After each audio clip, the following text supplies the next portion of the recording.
Hi friends, எல்லாரும் எப்படி இருக்கீங்க? நாங்கள் இன்னைக்கு லஞ்ச் சாப்பிடலான்னு கோவை தாவத்தூர் பிரியாணி ரெஸ்டாரண்ட்டுக்கு தான் வந்திருந்தோம். இந்த ரெஸ்டாரண்ட்ல பிரியாணி ஆர்டர் பண்ணோன்னா பக்கெட்ல தான் கொடுக்குறாங்க. நம்மளே தான் செல்ஃப் சர்வ் பண்ணிக்கணும். இங்கே வாழை இலையில பிரியாணி சாப்பிடலாம், ஆனால் வாழை இலைக்கு தனியாக ப்ரைஸ் சார்ஜ் பண்ணுறாங்க. இந்த ரெஸ்டாரண்ட் எங்களுக்கு எப்படி தெரியும்னா, யூடியூபர் இர்ஃபான் வந்து துபாய் வந்தப்போ இந்த ரெஸ்டாரண்ட்ல வந்து பிரியாணி சாப்பிட்டு ரிவ்யூ கொடுத்துருந்தாங்க.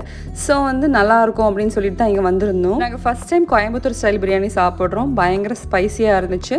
இப்போ நாங்கள் மட்டன் பிரியாணி தான் டேஸ்ட் பண்ண போகிறோம். மட்டன் பிரியாணி கூட தால்ஷான்னு சொல்லி கொடுத்துருந்தாங்க.